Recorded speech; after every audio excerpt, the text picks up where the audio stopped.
Hi friends. Goa போறீங்கன்னா, Panjim bus ஸ்டாண்ட்ல நீங்க இறங்குன உடனே ரைட் சைட்ல போய் பார்த்தீங்கன்னா, உங்களுக்கு பைக் டாக்ஸி ஸ்டாண்ட் வந்து இருக்கும்.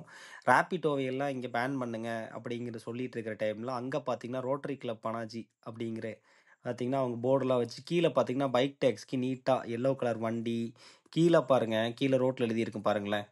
ஆ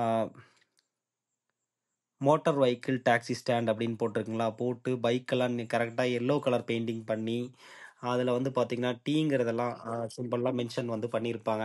இது போக இவங்க கிட்ட பார்த்தீங்கன்னா, ₹200 கேட்பாங்க. இங்கேருந்து நீங்க பஞ்சிம்லேருந்து பார்த்தீங்கன்னா, பஞ்சிம்லேருந்து கிட்டத்தட்ட ஒரு ரூ. 35 குடுத்தீங்கனாலே, நீங்க வந்து பாகா பீச்சுக்கு வந்து போ கலங்கட் போலாம். பட் இங்கேருந்து நீங்க பைக்ல கேட்டீங்கன்னா, இவங்க ரூ. 200 சொல்லுவாங்க. அப்புறம் பாகா பீச்ல கொண்டு போய் உங்கள இறக்கி விட்டதுக்கப்புறம், இவங்க உங்ககிட்ட ரூ. 400 குடுங்க அப்படிங்கிற மாரி ரூ. 400 வாங்கிருவாங்க. கேட்டா நான் ரூ. 400 சொன்னேங்க அப்படின்னு சொல்லி ஸ்கேம் பண்ணுவாங்க. பைக் டாக்ஸி வந்து கோவால ஸ்கேம் இருக்கு. அதனால பார்த்துக்கங்க. ஆ பார்த்தீங்கன்னா, ஆப்பெல்லாம் கிடையாதுங்க. இப்ப பார்த்தீங்கன்னா, Rapido, Uber இந்த மாரிலாம் இருக்கிற மட்டும் நமக்கு அழகா புக் பண்ணி இங்க போயிட்டுருந்தோம். அங்க வந்து பார்த்தீங்க அப்டின்னா, பைக் டாக்ஸிக்கு நீட்டா இந்த மாரிங்க ஒரு ஸ்டாண்ட் மாரிலாம் ரெடி பண்ணி பஸ் ஸ்டாண்ட் சைட்லயே குடுத்துருக்காங்க. இங்கேயும் எல்லா பக்கமும் பைக் டாக்ஸி வரணும். ஏன்னா, மக்களுக்கு ஈஸியான டிரான்ஸ்போர்டேஷன் பைக் டாக்ஸி தான்.